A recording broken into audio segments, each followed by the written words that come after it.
Howdy folks, hope you're all having a good one, and welcome to another episode of Mingles with Jingles. I wanted to kick things off this week by starting with an almighty rant about something that's really been winding me up lately. Happened in the last couple of days. Well, actually, it's been happening for a while now, but it kind of came to a head in the last couple of days, and I'm talking about Instagram here, or more specifically, advertising on Instagram. So my usual evening routine when I go to bed is I'll whip out the phone and I'll start binging on YouTube videos or Instagram reels until I fall asleep. And the advertising on Instagram is just getting completely out of control lately. I mean, it's not just Instagram. The advertising on YouTube has been completely out of control for several years now. I mean, I'll try to keep things within acceptable limits on my YouTube videos. Despite the fact that I do have my YouTube partner manager, who's not actually my YouTube partner manager, but more on that, constantly pressuring me to turn on channel memberships and turn on non-skippable video ads and turn on mid-roll ads, which I refuse to do, but they just keep coming back, framing the question in a slightly different way. And they're always, pushing for the same thing. Turn on all of these really obnoxious advertising features. Eventually I just started ignoring their emails. Funny story though, the first time they got in touch with me, I didn't even know I had a YouTube partner manager. I mean, that just tells you how bad YouTube is. I've been on YouTube, 13 years? Didn't even know I had a partner manager. Turns out he wasn't actually a partner manager, although that's how he introduced himself to me. Instantly suspicious, of course, because you've got to be careful. There's all kinds of scammers out there. I mean, how do I know you are who you claim to be? So it took a while before I trusted them enough to actually enter a conversation with them. And, well, it didn't take me long to figure out that they weren't actually my partner manager. They were representatives of an agency that YouTube had hired to try to convince YouTubers like me to turn on more advertising features in order to earn more money for YouTube. They framed it as, I'm your partner manager, I'm here to help you earn more money on YouTube, when basically they were just there to earn more money for YouTube by getting me to turn on all kinds of obnoxious shit that was just going to drive you guys, my subscribers, away. Because they don't actually care about me, they just want to make more money out of me. So anyway, I kept refusing all of their suggestions and they wouldn't take the hint, and eventually I just stopped responding to their emails. Because I don't want my videos to end up looking like an episode of Linus Tech Tips, where there's a pre-roll ad, there's 3 mid-roll ads, there's a post-roll ad, and then there's 3 sponsorships as well, all within a 15-minute video. I want people to turn up to watch my videos. Maybe there's a pre-roll ad, but there shouldn't be any mid-roll ads, and if there's a post-roll ad, well, you probably stop watching at that point anyway, so who cares? I want you to enjoy the experience. I want you to think of my YouTube channel as a place that you can come to get away from all of that kind of shit. I want people to enjoy the experience of watching my videos and not constantly be getting the flow of the action or the commentary or the story or whatever interrupted by adverts for Raid Shadow Legends or some mobile phone gacha game or some online casino or crap like that. That doesn't necessarily mean that you will not see any mid-roll ads on my videos, by the way. I mean, I have turned them off by default, but I think it was maybe a year and a half, possibly 2 years ago, YouTube actually changed their terms and conditions and gave themselves the right to run adverts on whatever the hell they want, wherever and whenever the hell they want. Even Mingles with Jingles, which is advert-free, or should be. I demonetize Mingles with Jingles every week as a thank you to everybody who supports me on Patreon. The guys who've subscribed to me on Patreon are basically paying for Mingles with Jingles. And yet, even though I turn off adverts on Mingles with Jingles, you may still see adverts because YouTube have given themselves the right to monetize whatever the hell they want, regardless of my wishes. So if you are seeing mid-roll ads on my regular videos, or if you're seeing adverts at all, I mean, aside from occasionally I do a sponsorship in Mingles with Jingles, but never more than twice a month. But if you're seeing any of that, it's not me. It's just YouTube being greedy arseholes. So what does any of this have to do with Instagram? Well, it's kind of related. I've noticed, because I do scroll through Instagram reels every night when I go to bed on my phone. And I've noticed that in the last month or so, the amount of advertising that Instagram is throwing into its reels is just getting absolutely out of control. Last night, I shit you not, I'm scrolling through. I actually stopped and counted this because I'd had enough. So you go to the reels and then, there's a 2-minute video that you might actually want to watch. And then you swipe up and it's an advert. And then you swipe up and it's another advert. And then you swipe up and it's a sponsored video. And then you swipe up and it's an actual video that you might want to watch. And then you swipe up and it's another actual video that you might want to watch. And then it's an advert. And then it's a sponsored video. And then it's an advert. And then it's an advert. It's absolutely ridiculous. Now, they do have an option where if it's starting to get on your nerves, you can tap the video and say, I don't want to see this crap. And then it'll ask you why, and there's a bunch of options available. And the one I usually go for is, I'm seeing far too many adverts recently. And they go something along the lines of, God, it will tune your recommendations. But they don't, because the very next thing they do is show you another 3 adverts. So that's kind of bad. But it's not the worst thing, because in the last week or so, I suddenly started seeing some very, very suspect adverts appearing on my Instagram reel. So I'm on Instagram, I'm scrolling through my reels, and you know what? Not all of these adverts are bad. I've actually bought things based on some of these Instagram adverts. We're usually talking stuff like personalized gifts. There's a lot of people advertising this sort of thing on Instagram. So things like, for example, right now, I'm drinking a cup of coffee out of a mug that says, Good morning, human servant. And it's got a picture of my 2 cats. And it says, Your 2 furry overlords, Akazuki and Juicy. So, personalised stuff like that. I don't mind seeing the occasional advert like that. I have actually found them quite useful in the past. But the key word here is occasional. I watch 3 or 4 reels and then I get an advert or a sponsored reel. Not, I watch 3 or 4 adverts or sponsored reels and then I actually get a reel that I might want to watch. So the sheer volume of ads on Instagram is starting to take the piss, but in the past they have at least mostly been, I suppose you'd call them honest adverts. I can't think of a better way to describe it. Recently, however, I've been seeing things that I couldn't describe as honest in any way, shape or form. Let me explain the sort of thing I'm talking about. So I'm in bed, I'm on my phone, I'm scrolling through my Instagram advert feed, because that's basically what it is now. And then suddenly, here's Elon Musk on what looks like some kind of Japanese game show. And he's telling me about how great this horrible, predatory mobile phone gacha game I've never heard of is. And I thought, what? Elon Musk is a lot of things, but I don't think he's advertising mobile phone games. And of course it wasn't. It was an AI deepfake of Elon Musk. It was very convincing. It looked and sounded just like him. It had the mannerisms, the voice. Everything was perfect. The only way you knew it couldn't possibly be Elon Musk was because there's no way Elon Musk would be advertising a mobile phone gacha game. So I'm lying there thinking, I don't think I have ever seen a more clear-cut example of deceptive advertising. Now, you can actually report these on Instagram. You just tap on the video, click report ad, and there's a whole bunch of reasons why you can explain why you're reporting the ad. And at least 2 of these reasons apply. And this sort of thing is supposed to be forbidden on Instagram advertising. And the 2 reasons that apply in this case are scam, fraud, or impersonation, and the other one is false information.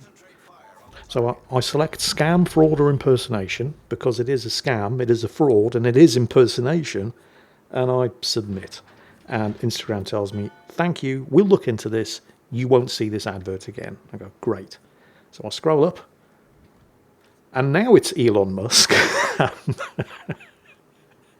Again, on what looks like some kind of Japanese game show, advertising some kind of dodgy cryptocurrency. So I go through the whole process again.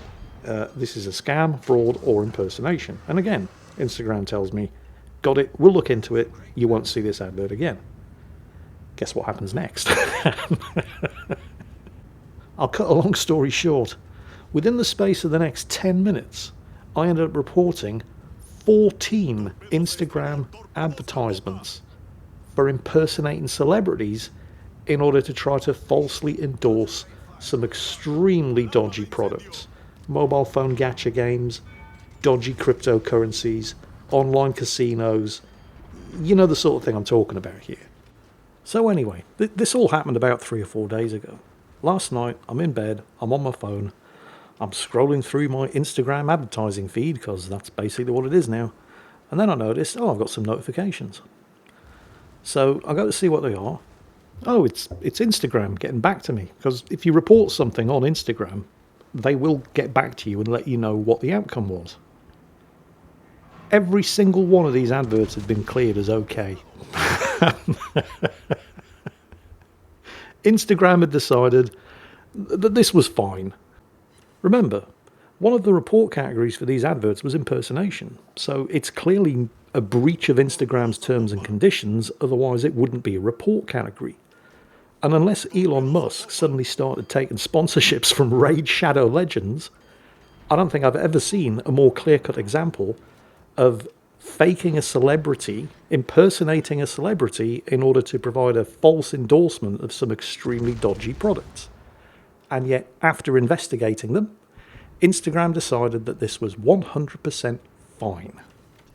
So to cut a long story short, Instagram claim that they have checks in place to protect their consumers, you and me, from false and predatory advertising, but when you report false and predatory advertising to them, they don't give a shit. As long as they're getting their paycheck from the advertisers, they clearly don't care. I think I'm about done with Instagram. I mean, for all its faults, and trust me, YouTube has a lot of faults, but for all YouTube's faults, when you upload a video to YouTube, there's like a 6-page questionnaire that you have to fill out. And one of the things that you have to declare right there on the first page of your upload is altered content. And it says, and I'm quoting here, "Do any of the following describe your content? Makes a real person appear to say or do something they didn't say or do, alters footage of a real event or place, generates a realistic looking scene that didn't actually occur, yes or no. To follow YouTube's policy, you're required to tell us if your content is altered or synthetic and seems real. This includes realistic sounds or visuals made with AI or other tools. Selecting yes adds a label to your content. So anybody watching that video on YouTube knows that what they're watching is fake." So that's YouTube. I mean, it's not often I come out in defense of YouTube, but credit where credit's due. On Instagram, however, as long as the check clears, they don't give a shit. In other news, so imagine my surprise. I'm firing up World of Warcraft because I've got nothing better to do. And when the Blizzard launcher pops up, the first thing I see is an advertisement for a new role-playing game that's coming out. It has a release date, I think, of the 18th of February next year. It's called Avowed. And it's not from Blizzard Entertainment, which was why I was very surprised to see it on the Blizzard launcher. I mean, it has a Steam page now as well, where you can pre-order, although I wouldn't recommend pre-ordering anything. Always wait until the game actually comes out so you can read honest reviews from people who aren't beholden to the publisher to ensure that they continue to get pre-release access. Review copy. Although I don't think that's going to be a problem this time, because it's not a Blizzard Entertainment title. It's actually from Obsidian Entertainment. Yeah, those guys. The ones responsible for things like Fallout New Vegas, The Outer Worlds, Star Wars, Knights of the Old Republic, and Armored Warfare. You know, back when Armored Warfare was actually good, before they all got fired and the game just got turned into a World of Tanks clone. So yeah, Obsidian Entertainment have a new game coming out. It's only 3 months away. It's coming out on the 18th of February. And the bizarre thing is, I had to learn about it from the Blizzard launcher. Not quite sure what's going on there, but I'm just happy to see Obsidian still alive and kicking. Because they've been one of those development studios that just never lets you down. They've never released anything bad. And I think the reason for that, because there's so many game developers that were beloved by their fans, and then, you know, success kind of breeds contempt. There seems to come a stage in the life cycle of any game development studio where once they've had a lot of success, they just seem to stop caring. Either the suits realise, oh, these guys are hot, there's a lot of money to be made here, so either the suits step in and ruin anything, or the developers themselves just start thinking, well, we can't do any wrong now, everybody loves us, we can push any old shit out and it'll sell. And this seems to happen without fail to pretty much every major beloved game development studio out there. It happened with Blizzard Entertainment. I mean, there was a time when Blizzard could literally do no wrong. And then for the last 10 years, it's like they can't do anything right. The same is true of Bethesda. The same is true of BioWare. Ubisoft. I mean, the list goes on and on and on. And yet it's never happened to Obsidian Entertainment. They've been around for decades, and consistently, everything they produce is at least good, and often great. I mean, Knights of the Old Republic, Fallout New Vegas, these titles are legendary. And even some of their, well, less amazing products, like, for example, The Outer Worlds, while it was short, it was at least good. So, how does this happen? What's the difference between Blizzard, Bethesda, Ubisoft, BioWare, and Obsidian Entertainment? What is it that makes Obsidian different? And it's a really sad thing to say, but I think the thing that sets Obsidian aside from all of these other major developers who just seem to have gotten lost in the wilderness is that unlike all of these other major studios that I've named, Obsidian always gets screwed over by their publisher. They had the rug pulled out from under their feet on the development of Knights of the Old Republic 2. They had a publishing deal with Fallout New Vegas. Oh, this was absolutely scandalous. They were hired, because of course it was Bethesda. So they were hired by Bethesda to do Fallout New Vegas. And they were given a straight payment to do it, with the promise that if the game got a rating of 85 or higher on Metacritic, they would get royalties as well. The game got 84 on Metacritic, and Bethesda didn't give them an extra penny. Because Bethesda, of course. They got shit-canned by... They were actually doing an Aliens RPG. Can you imagine how great that would have been from these guys? It was called Crucible. But halfway through development, their publisher, Sega, pulled their budget, shit-canned the whole thing, and gave the budget to Randy Pitchford at Gearbox, yeah, him, in order to finish Aliens Colonial Marines instead. We could have had an Aliens RPG from Obsidian Entertainment, and instead we got Colonial Marines. Everybody remembers Colonial Marines, right? False advertising, non-existent alien... Oh yeah, false advertising. We're on a bit of a theme this week, aren't we? Yeah. The less said about Colonial Marines, the better. But it cost us Aliens Crucible from Obsidian Entertainment. And then, of course, the whole fiasco with Armored Warfare. I was extremely surprised to see... Because, I mean, Obsidian are known for role-playing games. And what do they do in developing a tank fighting game? You know, like World of Tanks. Well, that was the thing. They weren't developing a tank fighting game like World of Tanks. They were trying to do something fresh, new, different, interesting, exciting. And that got them shit-canned by their publisher, My.com, who got cold feet because all they actually wanted was a slice of the World of Tanks pie. So they fired Obsidian and continued development of the game with their own in-house development team. And they got their utterly boring, unoriginal World of Tanks clone. And where's Armored Warfare now? Yeah, exactly. Obsidian just keep getting shafted by their publishers. And it's a horrible thing to say, because it must be a terrible situation for Obsidian, never knowing from one year to the next whether or not they're still going to be around. Always looking for that next publishing deal. But the whole process just... I mean, like I said, it's a horrible thing to say, but the whole process just seems to have kept them competitive, because they're only ever as good as their last product. Unfortunately, the last product is always, at the very least, good, and sometimes outstandingly great. However, and again, this is a horrible thing to say, because I love Obsidian Entertainment. I mean, they've never made a bad game, and they've made some of the greatest games I have ever played. And while Avowed is coming out on February the 18th, and while if there was one developer that I would quite happily pre-order from, it would be Obsidian Entertainment, because they've never put a foot wrong. You know you're going to get something good from them. But despite that, I would still recommend, even though you can pre-order it on the Blizzard launcher and on Steam, I mean, by all means, go ahead and wishlist it on Steam. I'm certainly going to. But I'd still recommend that you don't pre-order, simply because, well, it just encourages the publisher. And the publisher, in this case, it's nothing against Obsidian, but you've got to stop encouraging the publishers to screw you over. And one way to stop that is to stop pre-ordering titles. Wait until they come out and then go ahead and buy it. Because it's Obsidian. You know it's going to be good. Just don't pre-order it. By all means, wishlist it. Then, Obsidian can turn around to their publisher and say, oh, look, we've got the most wishlisted game on Steam.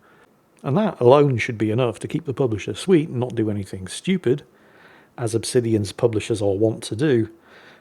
Because in this case, Obsidian's publisher is Microsoft. You all know Microsoft, right? That publisher that went on a slash and burn campaign amongst its studios this year, shutting down multiple studios and firing thousands of game developers, some of whom belonged to studios that had never made a bad game, who had only ever produced game titles that made a profit, but that was no guarantee of safety, not when Microsoft were coming around with a knife, right after spending tens of billions on acquiring Blizzard Activision. And they are Obsidian Entertainment's publisher. Obsidian Entertainment, who have a track record of getting screwed by their publisher, and their publisher's Microsoft. If I worked at Obsidian Entertainment, I wish them every success, because God knows they deserve it. But if I worked at Obsidian Entertainment right now, I'd be sweating bullets. But I do wish them the best of luck, and I'm definitely going to be buying and playing Avowed, because it's Obsidian. How is it going to be anything but good? And on that bombshell, that's it for this week's episode of Mingles with Jingles. I hope you've enjoyed it. Hope it's given you something to talk about in the comments. And as always, take care, and I'll catch you next time.